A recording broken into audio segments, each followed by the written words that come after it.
وہ حضرت بہلول دانا تھے رحمۃ اللہ تعالی علیہ. آپ ایک مرتبہ بیٹھے تھے تو ایک شخص آیا آپ کے پاس، آ کر آپ سے عرض کرتا ہے، آ کر کہتا ہے حضرت بڑا بے روزگار ہوں، بڑا بے روزگار ہوں حضرت، کوئی کاروبار بتائیں میں کیا کروں. آپ اللہ والے تھے، آپ رحمۃ اللہ تعالی علیہ نے اس کا جب یہ ادب دیکھا، عاجزی کے ساتھ آپ کے سامنے پیش آیا اور گھٹنے ٹیک کر آپ کے سامنے بیٹھا اور پوچھ رہا ہے حضرت بڑے ادب کے ساتھ کہ مجھے بتائیں میں کوئی ایسا کام کروں جس سے میرا روزگار چل پڑے. حضرت بہلول دانا رحمۃ اللہ علیہ مجذوب بزرگ تھے. آپ نے تھوڑی دیر سر جھکایا، پھر اٹھایا، آپ نے فرمایا ایسا کرو جتنا بھی اس وقت کپڑا پڑا ہے نا مارکیٹ میں، کالے رنگ کا کپڑا سارا خرید لو. اس نے سارا کپڑا خرید لیا. چند دن گزرے اور لوگوں کو کالے کپڑے کی انتہائی ضرورت پڑی. اعلان ہو گیا کہ کالا کپڑا خرید رہے ہیں اور لوگ دھڑا دھڑ مارکیٹ کی طرف بڑھے، لیکن مارکیٹ میں کہیں کالا کپڑا تھا ہی نہیں. وہ سارے کا سارا کالا کپڑا اسی کے پاس تھا. اب وہ سارے کے سارے بندے اس سے مہنگے داموں سستے داموں جیسے بھی ان کو ہاتھ لگا وہ ان سے کالا کپڑا خریدنے لگے.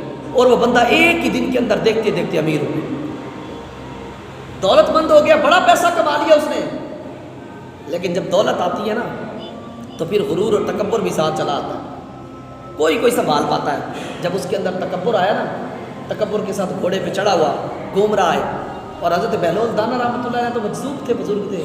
آپ ویسے جیسے زمین پر بیٹھتے تھے معمول کے مطابق آپ بیٹھے تھے.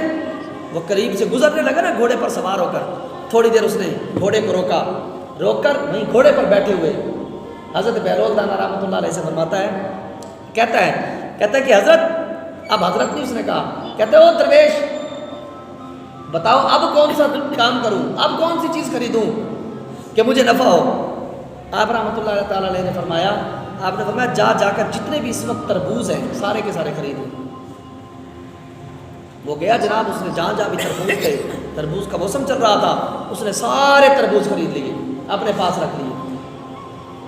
اس نے جب سارے کے سارے تربوز خرید لیے، دوسرے لوگوں کی بکری ہو گئی، وہ کما کر چلے گئے اور اس کے پاس کوئی بھی خریدنے کے لیے نہ آیا.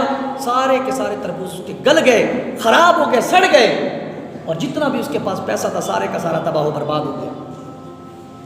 اب پھر وہی لجاجت کے ساتھ حضرت بہلول کے پاس آیا، آ کر کہتا ہے حضرت یہ کیا میں تو لٹ گیا ہوں، میں تو تباہ ہو گیا ہوں، آپ نے مجھے کیسا مشورہ دے دیا تھا، میرے پاس تو اب کوڑی بھی باقی نہیں رہی.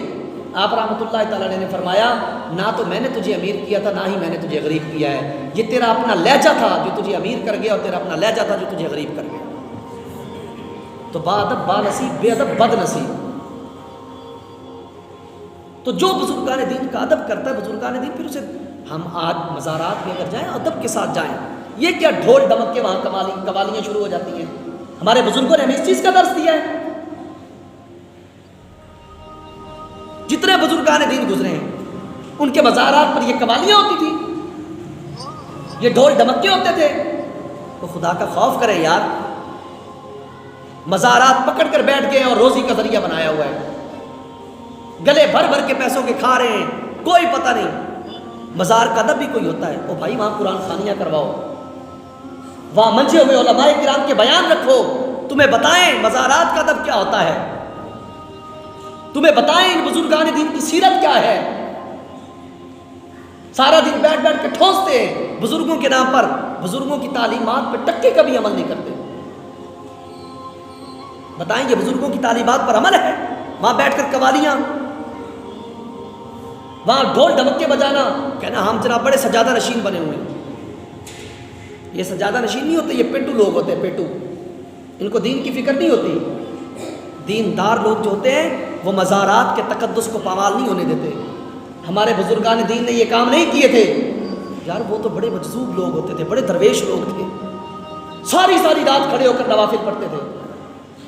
ان سجادہ نشینوں کو ذرا اٹھا کر دیکھو، ان کی حالت دیکھو، پورے زمانے کو لوٹ مار کر کے کھاتے ہیں اور پھر بھی کہتے ہیں ہم سجادہ نشین ہیں. گلے بنائے، گلوں سے کیا کرتے ہیں جو گلے بنائے ہوئے، پیسے کہاں جاتے ہیں. اور میں آپ سے ہاتھ جوڑ کر التماس کرتا ہوں، مہربانی کیا کرو، ہم بزرگوں کا ادب کرنے والے ہیں، لیکن مزاروں پہ جتنے بھی گلے لگے ہوتے ہیں ان کے اندر پیسے نہ ڈالا کرو. مدرسوں میں پیسے دو، مدرسے اپنے بناؤ. یہ مدرسے بنے گے، علماء بنے گے تو ہمارے معاشرے سے جہالت ختم ہوگی.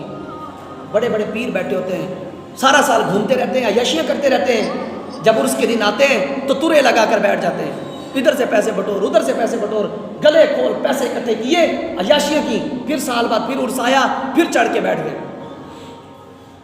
ہمارے بزرگان دین نے ہمیں اس چیز کا درس نہیں دیا۔ بتائیں کتنی خانقاہیں، جائیں خانقاہوں کا وزٹ کریں۔ ہمارے بزرگان دین جتنے بھی آج ان کے جہاں پر مزار بنے ہوئے ہیں، انہوں نے یہاں پر بیٹھ کر نہ جانے کتنے سال بخاری و مسلم کی تعلیم دی ہے، کتنے سال بیٹھ کر قرآن پڑھایا ہے لوگوں کو، کتنے سال بیٹھ کر لوگوں کو افتاء کے فتوے دیے ہیں، مسائل سکھائے ہیں۔ ہمارے بزرگان دین نے یہی کام کیا تھا کیا؟ مدرسے چلائے تھے انہوں نے اپنے مزارات جہاں جن کے بنے ہوئے ہیں، جہاں مدرسے ہوا کرتے تھے کسی دور کے اندر، اور آج وہاں دیکھیں مدرسے ہیں۔ کتنی چند ایک گنی چنی خانقاہیں ہیں جہاں پر آپ کو کوئی مدرسہ ملے گا، جہاں پر درس نہیں، وہ بزرگ خود بھی درس نظامی پڑھاتے ہوں گے، کوئی ایک دو ہی آپ کو ملیں گے گنے چنے بس، باقی سارے لوٹ رہے ہیں۔ مہربانی کیا کریں ان مزارات کے گلے کے اندر 1 روپیہ بھی نہ ڈالا کریں۔ یاد رکھنا یار، بزرگوں کو ہمارے پیسوں کی ضرورت نہیں ہے، یہ بات اپنے ذہن میں بٹھا کے رکھنا۔ ہم بڑے عقیدت مند لوگ ہیں، ہمیں عقیدتوں کے نام پر لوگ لوٹتے ہیں، ہم بزرگوں کی عقیدت کرتے ہیں، اس عقیدت کے نام پر لوگ ہمیں لوٹتے ہیں۔ بتائیے مزارات کے گلوں کے پیسے ڈالتے کہاں جاتے ہیں؟ کدھر جاتے ہیں؟ قوم کو حساب دینا بیٹھ کر، کہاں گیا پیسہ؟ حضرت مرید تو آئے بیچارے دور دراز سے، بیچارے اپنے بچوں کو لے کر، عورتیں ہیں بیچاری اتنی غم و ستم کی ماری ہوئی وہاں پڑی ہوئی ہیں، اور پیر صاحب اے سی کے کمرے میں سو رہے ہیں اور پراڈوں پہ چڑھ رہے ہیں، کبھی کہیں کبھی کتنی زمینیں بنا لی ہیں، کوئی کیا کر رہی ہے۔ یا تو یار تم وہاں پر کوئی سرائے خانہ بناؤ، کوئی لنگر خانہ بناؤ، وہاں کوئی ایسا کام کرو جو رفاع عامہ کا کام ہو، لوگوں کو اس سے فائدہ ہو، تمہیں فیض بھی ملے بزرگان دین کا۔ کوئی وہاں پر درس نظامی کا مدرسہ قائم کرو، لوگ وہاں علم دین پڑھیں۔ ان کو پتہ ہے یہاں پر اگر مدرسہ بنا دیا، لوگ علم سیکھنے لگ گئے تو لوگ تو ہمیں ہی کہیں گے کہ کتابوں کے اندر تو یہ چیزیں منع ہیں جو تم کر رہے ہو مزاروں پر بیٹھ کر۔ تو مہربانی کیا کریں، مزارات کے ہم قائل ہیں، ہم بزرگوں کے بڑے باادب لوگ ہیں، لیکن ہم عقیدت کے نام پر لٹنا نہیں چاہتے۔ مدارس کو آباد کریں، اپنے مدرسے بنائیں، جتنے آپ نے پیسے وہاں دینے ہوتے ہیں نا، پیسے اکٹھے کر کے مسجدوں میں دیں، مدرسوں میں دیں۔ اللہ پاک ہم سب کو عمل کی توفیق عطا فرمائے۔